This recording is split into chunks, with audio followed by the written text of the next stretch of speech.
I am recovering from being in my toxic masculine era, and man, was I tired. Ladies, we need to stop romanticizing the struggle. Always hustling and fighting your way through life is draining. I feel so much better now that I have fully embraced my feminine energy. And ladies, if you find yourself stressed, tired, exhausted, moving through life like it's always a struggle, fighting through life, making life harder than it needs to be, then you need to watch this video.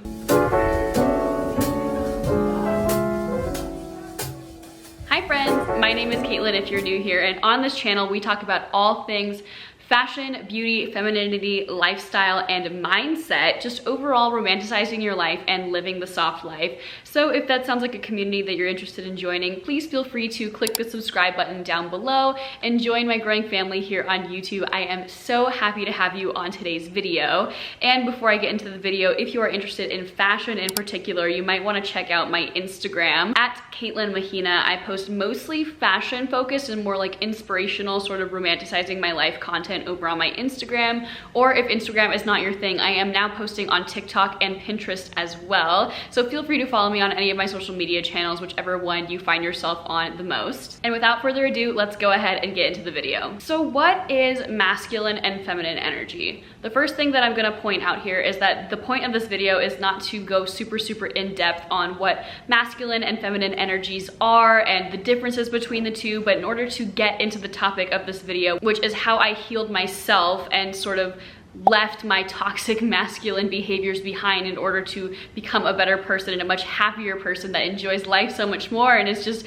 everything is working out for me now because I don't do these behaviors anymore. That is what this video is all about. But in order to really get into it and so we can understand that a bit more, I'm just gonna briefly touch on the differences between masculine and feminine energies. I would honestly be surprised if this is the first time that you're coming across the terms masculine and feminine energy, because honestly they have been all over social media over the past year or so. And if you are coming across this for the first time, or are in general just not super familiar with masculine and feminine energy, and you're thinking to yourself, this is silly, this is weird, this is possibly mildly sexist, I know where you're coming from. I absolutely felt the same way when I first started seeing, YouTube thumbnails and like clickbaity titles on YouTube about being a feminine woman and it's just gonna fix everything, or about how, women are being too masculine. I just remember reading all this stuff and not actually clicking on any of the videos and thinking to myself, this seems like some weird like 1950s housewife preachy stuff, women belong in the kitchen, men provide for the family. So I never really started, doing research on and understanding masculine versus feminine energy until maybe the last 6 months or so. And I can honestly say that it has been such a huge improvement to my life to know these things. And so I want to share this knowledge with you. So what are the differences between masculine and feminine energy? It is not as simple as just male and female. So we all have both masculine and feminine energies inside of us. So in general, when people are talking about masculine energy, what they're talking about is the energy of doing. Someone who is very much in their masculine energy tends to be more focused on, the external side of life, how their accomplishments are being perceived by other people. They want to be, in control. They tend to be leaders. They tend to be more logical and rational. They have a plan. They tend to be really good at solving problems. They're task oriented. They tend to grow and improve themselves through taking on challenges, and they also value structure, safety. They provide safety. They are providers. And again, that's not just, saying men are this way, but that's when I'm talking about masculine energy, that is the energy that I'm talking about.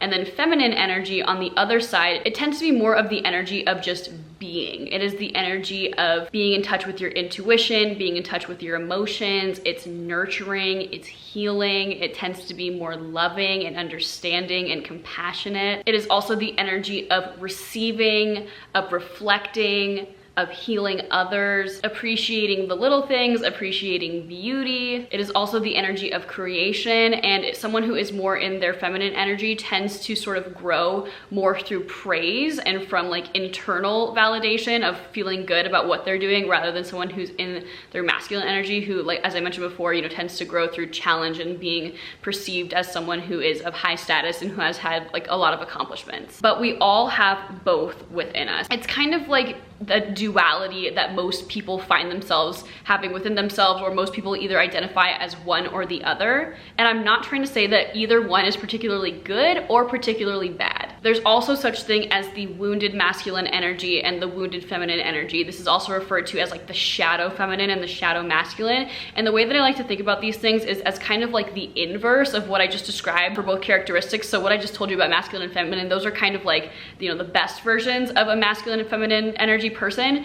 But for example, the wounded masculine tends to be, you know, combative, angry, overly controlling, overly dominant. They tend to be more emotionally distant. They're not willing to understand other sides of a story. They're not willing to understand things that they don't understand. They're not willing to learn. They're not willing to listen. On the opposite end of the spectrum, the sort of wounded feminine energy, the opposite of the nurturing, you know, typical feminine energy, we have someone who's deeply insecure, someone who deeply needs, you know, validation from other people in order to feel a certain good way about themselves. They can be in the victim mentality or the victim mindset. They can be manipulative, they can be overly sensitive, they can also be deeply insecure, and they can be helpless, sort of like the damsel in distress energy. So why do we need to talk about this? I read this really interesting thing the other day about how, you know, the female empowerment movement has become this sort of thing where in order for women to be equal to men, women need to then adopt masculine characteristics. And I thought that was so interesting. I don't remember where I read this or saw this or whatever, but it honestly stuck with me for a few days because it is so true. Luckily, you know, women have rights. We have all these wonderful things now. You know, we're not fighting for those basic rights anymore. However, in order for women to be perceived equally to men, we need to jump over to the masculine energy of accomplishing things and having a plan and being, you know, a girl boss, like all of that energy. And I absolutely used to think that that was the way to go. Not because I've always been striving to be equal to men. I've never considered myself inferior to a man, but it's not as often that men are feeling the need to come over into their feminine energy and be reflective and intuitive and in touch with their emotions, and then that is equally praised. This is not to say that you must always be in your feminine energy. There are many situations in life where it is important to be in that masculine energy. Paying bills, you know, putting food on the table, getting stuff done. You know, you can't always rely on a man and just be sitting back and being like, oh, well, I'm in my feminine energy, and so therefore no actual tasks are gonna get done because I don't wanna be in my masculine energy. No, that's not what I'm saying. You have to have both, absolutely. But there is a point, especially as women or as people who tend to be more in their feminine energy, where, you know, you're overdoing it on that masculine energy and it's burning you out and it's making life really difficult and stressful, way more so than it needs to be. I understand. I work 2 jobs myself, sometimes 3, but that is not to say that life has to be a struggle. So let's go ahead and get into those tips as to things that have made my life so much better, masculine habits that I have given up in order to lead a more happy and fulfilled life. First thing that I have given up since adopting my more feminine energy and leaving the masculine behind is not feeling the need to be in control of everything 24/7. Up until the past like 6 months or so, I have felt this like crushing desire to just, you know, white knuckle through life, like absolutely have control over every single thing in my life, whether it was, you know, what I was getting done in a day, how strict my schedule was, you know, really strictly controlling my workouts, what I'm eating, controlling my body, controlling other people, controlling situations that were completely out of my control, if I'm being totally honest with you.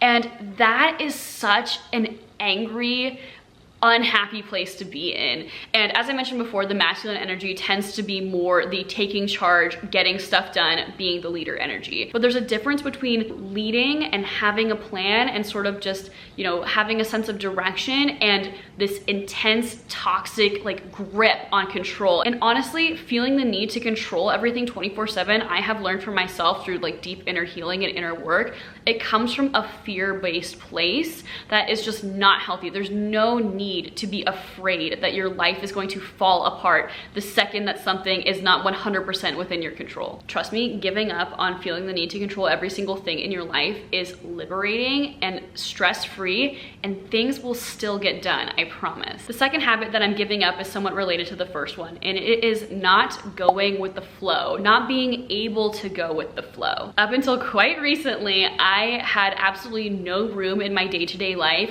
for the unexpected. I was completely inflexible. If anything unexpected came up in my life, which is inevitable because this is life. Things come up. You need to do your oil change. A relative or friend that you haven't talked to in forever suddenly wants to FaceTime. The weather is terrible and so you have to change your plans. Things come up in life. So I'm also talking from a practical sense here, you know, literally in your day-to-day schedule, do you have the ability to accept unforeseen circumstances and let them just flow over you and deal with them as they come? Or are you so booked full from the moment you wake up to the minute you go to bed, you are packed, you have no room for anything else in your life? You need to be able to relax a little bit. I know it is so hard. I used to be so angry whenever people would tell me, Caitlin, you need to relax. I would be so angry. I'd be like, what do you mean? Like, I can't relax. Like, I've got a million things to do.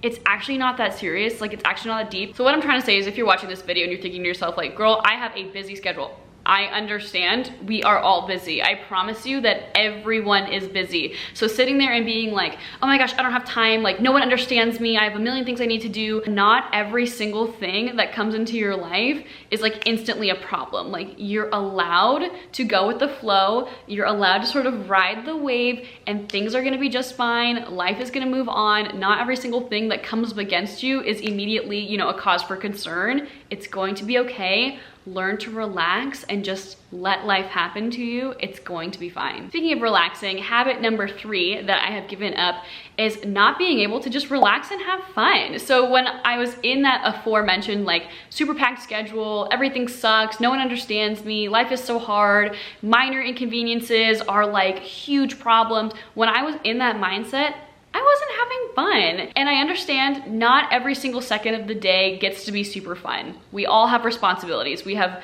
you know, jobs that we have responsibilities to. We have people that we are, you know, responsible of taking care of or continuing a relationship with. We have those responsibilities in our day-to-day life.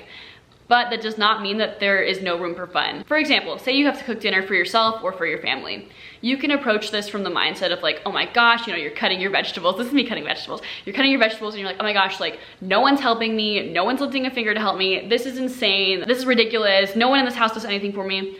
Or you can see it and approach it from a way of, oh my gosh, like let's do something fun for dinner. Let's make pizzas, guys. Like, you know, get that pre-made pizza dough, you know, get a little toppings bar set up and, you know, get all the family together, or even if it's just for yourself, and enjoy the process of like everyone's making their own pizza and it's fun and it's enjoyable. That is such a different way, you know, in this particular instance to incorporate fun and joy into your life rather than just making something a task and being like, oh, I have to go hang out with my friends this weekend, otherwise they're gonna think that I'm ghosting them and they're not gonna wanna hang out with me anymore. No, hanging out with people is not a to-do list item. It is an opportunity for fun. It's an opportunity to let go and to not think about all the things on your to-do list. Incorporating fun into your day makes it that much more rewarding when you have to go back and like buckle down and actually get the to-do list items done, because you'll approach it from a mindset of being like refreshed and creative and, you know, you're more at ease. Remember that you can relax and you can have fun. Not everything needs to be so serious, and allowing yourself to relax and to have fun means that when you need to be serious, you're a lot more refreshed and able to really get down to work and be super productive. The 4th habit that I gave up is not taking care of myself because I was prioritizing getting to-do list items done or not listening to what my body really needs. And I think this is something that women in particular can really just like let slip super easily. So, you know, say you're in that energy of nurturing and providing, which is a very feminine energy trait. You know, you're taking care of your dog, you're taking care of your kids, you're taking care of your man, you're taking care of your house, you're nurturing, putting energy into your friends, you're putting energy into your job or customers or whatever it is that you have going on throughout your day. And you're putting everyone ahead of yourself. This is what I'm trying to say. Putting everyone else ahead of yourself and then neglecting yourself. And I'm talking more in the sense of taking care of your physical body. So yes, there's definitely your emotional self, which I'll get into in another habit in a second here. But I know there are plenty of women that I work with, plenty of women that I know, myself, you know, plenty of women that are in my family that put so much energy and time and attention into others that they neglect their own physical bodies. You know what it's like when you're doing this as well. When you are exhausted, when you you are uninspired, when you just are not sure what your body is trying to tell you. You can't tell if you're hungry, so you start binge eating, and then you feel terrible afterwards, or you think you really want some like sugary snack, and it's actually because you just haven't drank water all day because you've been so on the go, and so now you're making it worse because you've eaten something that makes you feel terrible, or you're not giving yourself the time to work out because you're so exhausted after doing everything else in your day, so you feel even worse because you haven't done any kind of body movement in like weeks, and your back hurts, and you're not sleeping well, and everything sucks, and your posture's bad. You need to make sure that you are setting aside time to take care of your physical body. I'm not saying be on a strict diet. I'm not saying that you need to sleep 12 hours a night. I'm not saying that you need to like eat only vegetables. Whatever it is that looks like taking care of your body for you, that's what I'm talking about. It could be powerlifting, it could be yoga, it could be going on a walk, it could be making sure that you get your daily water intake, whatever it is.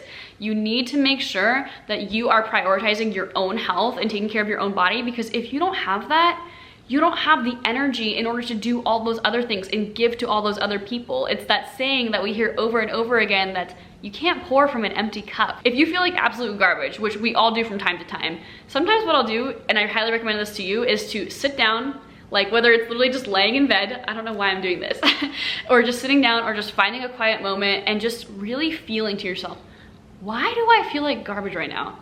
Am I really hungry? Have I not been eating enough food? Is it because I binge ate like an entire frozen pizza last night because I was stressed out? That's not a coping mechanism.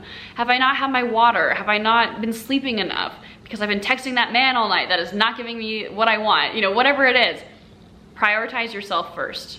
Take care of yourself first. It is life-changing. The fifth habit that I am giving up is not reflecting and going inwards and checking in with myself and my emotional state. So this is kind of part of the last tip about taking care of your physical form. Now we gotta take care of our emotional state and our mental health. And I'm not here to say that like, oh, just meditate and your mental health is gonna be perfect. That's not what I'm trying to say, but kind of along the lines of, you know, checking in with yourself and why your physical body feels like trash. There are many times, even over the last week, this is an ongoing process, but there are many times for me where I have felt terrible. It's like 8 at night, I'm trying to get some social media work done, I feel super unmotivated and I feel miserable. I have to stop, and I've trained myself to do this. I have had to stop myself and be like, why do I feel terrible right now? Oh, I just realized that something at work happened today that made me really sad, and it brought up this awful memory, and now I'm feeling this awful emotion. Okay, sit with it, think about it. Why do I feel so sad? You know, work through it. I'm not trying to say just sitting with yourself and your emotions will fix all of your problems. If you've been through like actual trauma, or you know, you need to see a therapist, that's something different. I'm just talking about the day-to-day emotions of just, you know, it's inevitable, we don't get to feel happy all of the time. And sometimes when you're really operating in your super masculine energy of doing and getting stuff done, it's not often that you actually check in with yourself when you start to feel terrible and you're thinking to yourself, why do I feel terrible? Let's think about this. That's something that you really lose when you're in that energy of go, doing and being task oriented and being a planner. You also need to have those moments of internal reflection and making sure that you are all good up in here and like emotionally and in your soul in order to get those things done, in order to just live a more healthy life. When you feel the good emotions, you're really feeling them, you're vibing, and when you feel the bad emotions, don't just push them to the side and be like, oh, well, I'm sad, but I'll deal with this later.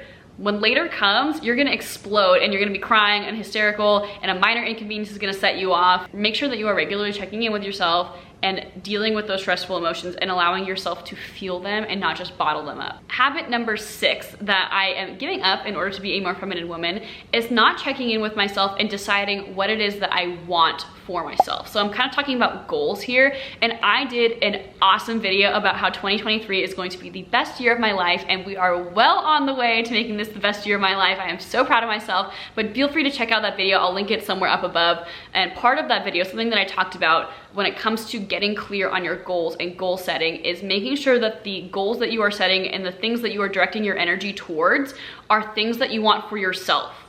Not things that you think other people want from you or for you. Not things that society is telling you you should have or you should want. Not what you think you should be doing because you live in this town and this is what everyone does, or this is the lifestyle that my family lives, whatever. Make sure that the way that you are moving through life, the things that you are doing, the things that you are directing your energy towards, are what you want. But something that I think that women especially find themselves doing, part of putting everyone else before yourself, is I think that a lot of women find themselves like aiming towards goals and, you know, trying to get stuff done that they think they should be doing because it's something that men do or more masculine energy people do. So I'm not trying to say like stop striving for success. That's not what I'm trying to say. Always strive to be the best version of yourself. So this is your sign to really make sure that whatever it is that you are, you know, putting all of your intention and energy towards, and whatever it is that you're striving towards, make sure that it's what you actually want, not what your parents wanted for you, not what your significant other wants for you, not what your friends think you should do in order to fit in with them. What is it that you want? That's what you need to be directing your energy towards, whether it's, I want to open a cafe and I want to be a pastry chef. Do that. Whatever it is, make sure that it is what you want. It is so healing and fulfilling. The 7th habit that I have given up in order to live a more feminine life and a happier life is to stop working until I am burned the hell out. Yeah, I'm gonna swear. I'm gonna use a swear word. Ladies, we have all done this. We have all worked until we are just collapsing on the floor and we're exhausted and we're getting 3 hours of sleep a night and you feel like nothing's getting done and you're just constantly go, go, go.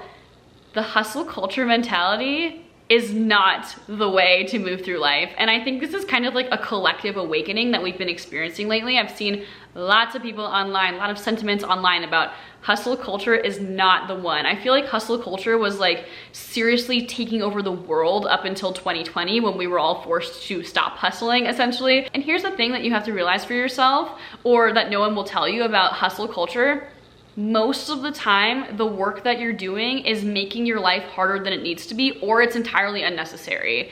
And that can be such a hard pill to swallow because I was someone who took so much pride in getting stuff done, you know, masculine energy. I'm busy. I have a lot going on. I'm always busy, I'm always working, I'm always doing, I always have a plan, I'm always on schedule. That does not directly lead to success. Most of the time, it actually does the opposite and it will burn you the heck out because that is not sustainable. Having that kind of lifestyle and having that mindset of constantly needing to be accomplishing tasks and working in order to be successful in life is not healthy. It's not sustainable. It is not good for you, especially if you are someone who is more of a feminine being. And if you are someone who is stuck in hustle culture right now, and you're thinking that there is no way out, I promise you there is. It took me probably 6 months to finally develop a schedule for myself where I am still getting stuff done. I'm still getting good sleep every night. I'm still giving myself time to have a little bit of fun, to enjoy myself, but I'm still making money. I'm still budgeting. I'm still making YouTube videos. I'm still, you know, getting stuff done. I'm still getting emails. I'm still doing all of the work, all the tasks that I really need to accomplish. I'm getting done. So my advice for you, if you find yourself in this position and you are hustling and you feel like nothing's getting done and everything sucks, take a good hard look at your schedule. Take a really long look at your to-do lists and your tasks and actually really prioritize them. What really needs to get done? What are tasks that you're just putting on there because you think that, you know, you need to be doing them in order to be successful? Do you need to have those on your schedule? Do you have too many things on your schedule? Do you have too many to-do list items? Are you stressing yourself out? Are you creating tasks that don't really need to be getting done? You probably are. On that note, habit number 8 that I gave up in order to be a happier, more feminine woman is I started enjoying the journey just as much as I enjoy accomplishing the end goals. And that's very self-explanatory. I don't think I need to go into too much detail here, but people that are in their masculine energy, as I mentioned before, goal-oriented, accomplishment-oriented, they need to be accomplishing tasks. I have been that person before, but if we're being honest with ourselves, oftentimes achieving huge things takes a long time. It really can, and that sucks to hear, but if you're constantly thinking to yourself, I will not be happy or I will not be fulfilled or satisfied until I've achieved that goal, the like 90% of the work that gets you to that 10% goal, as far as like, you know, your time commitment, if you're not enjoying that along the way, that goal is gonna feel freaking impossible. It's gonna feel like it's never gonna happen, and you'll be spending most of your journey in order to get to that goal miserable because you're not allowing yourself to feel proud of yourself and feel happy until you've achieved that goal. it's gonna be so much harder to achieve that goal. You need to be able to enjoy the journey. So for me, you know, I'm obviously a social media YouTuber person that is building my following, and I've always told myself, oh, well, when I have this many followers, I'll be happy. When I have this many, you know, brand deals coming in, I'll be happy. When X, Y, and Z happens, I'll be happy. That is only like maybe 20% of what it's like to be a content creator. The 80% of it is making the videos, doing the editing, coming up with ideas, you know, doing emails, all that stuff. And so if I'm not enjoying that journey, if I'm waking up and being like, oh, I have to film a YouTube video, I hate this, oh my gosh, it's awful, but you know, I'll be happy once I have this many subscribers, then why am I doing it? You know, why would I do this? Why would I want to be miserable making videos or whatever it is that, you know, that it is for you? Find joy and find delight and happiness and accomplishment and feel pride as you are going through these processes in order to get to that end goal. And then when you get to the end goal, it's like, awesome, great, but you can't hang all of your hopes and dreams and emotions and happiness on achieving a goal. Enjoy the journey, and the goal will be that much sweeter when you do achieve it. The 9th masculine habit that I have given up is being combative, picking fights, and always feeling the need to be right. And this can be a very, very serious topic, so I'm just gonna only brush on it here because you know what this means for you if you find yourself in this position right now. I don't know where I got this from. I don't know why I was so angry. I think there was just a lot of things going on in my life, but I spent most of 2020 and 2021 being freaking angry, being stressed, being combative, and also just always feeling the need to be right. You don't always need to be right. It's fine. Everything's okay. You know what? I'm actually gonna also mention the 10th and final thing that I gave up right now because I feel like these two kind of go hand in hand and I don't wanna be repeating myself too much. The 10th habit that I gave up in order to be a happier, more feminine woman is not always being defensive. It's not always feeling the need to be explaining myself and not always feeling like I'm under attack. So these all kind of go together, you know, not being combative, not being angry, not being under attack, not feeling the need to over-explain myself, not always needing to be right. This is something that is super toxic. There is no need to be so angry. There really isn't. I don't care what has happened to you in your life. I don't care, you know, where you came from. I don't care what circumstances you're currently facing. There is no need to be that angry. Okay, I'm gonna back up for a second here. There are some reasons to be angry. You know, racial injustice, abuse, trauma. There are reasons to be angry, but it's the way that you project that anger back onto others who don't really deserve it. That's more so what I'm talking about. Seek other methods of helping yourself if you've been through something that is like truly something that you deserve to be angry about, you know, assault, anything like that. But there are things that you do not need to be angry about and that you do not need to be combative about and that you don't need to be picking fights about. Whether that's with a family member, with someone at work, a partner of yours, a friend of yours. There are so many things, like just the amount of things that you don't need to be angry about that people choose to get angry about blows my mind. And I promise you, as a former incredibly angry, combative, always needing to be right, always needing to clap back, always needing to explain myself kind of person, always being defensive, always in the victim mentality, like pretty much always ready to go. You know what I mean? Like the second that I heard someone approach me with like even a question about like just anything basic, I would immediately be like, well, why? Why? Like, what do you mean? Like, you immediately be defensive. There's no need. There's no need. Most of the time, that stuff is not actually what they're trying to talk to you about. They're not trying to come for you. They're not trying to like attack you. It's fine. Relax, you know, figure out why you're that angry, maybe seek therapy, seek help. You don't need to be angry all the time. It is so freeing and so life-changing and so liberating. Trust me. And that is it for today's video, guys. Thank you so much for sticking with me to the end of this video. I really wanted to actually film a fashion video today, but as you can probably tell by the changing light conditions, it is miserable, and I hope you can see the snow in this window behind me. It's miserable, snowy, windy, rainy, wet, cold, icy, dark. It's a miserable day today, so I thought I would, you know, jump the line and put this video that I was planning on filming much later, a couple weeks down the line. I thought I would push it to today because I am not going outside. You cannot make me go outside today. So if any of this resonated with you, I would love to know in the comments down below. I truly am trying to approach this topic from a place of helping other people and just trying to empower women and to help women and more feminine people understand that You do not need to struggle through life and try to push and force your way through life in a way that's not serving you in order to lead a fulfilled life. It's actually kind of the opposite. So hopefully you enjoyed this. Like I said before, feel free to follow me over on my Instagram or TikTok or Pinterest, whatever suits your fancy. They are all gonna be linked down below. And feel free to subscribe to this channel if it helped you out. Again, we do fashion and beauty and femininity and mindset and romantic and inspirational content here. And I'm just trying to bring a little bit of light to your day and to your life. I hope you have a great rest of your day, and I'll see you on the next video. Bye.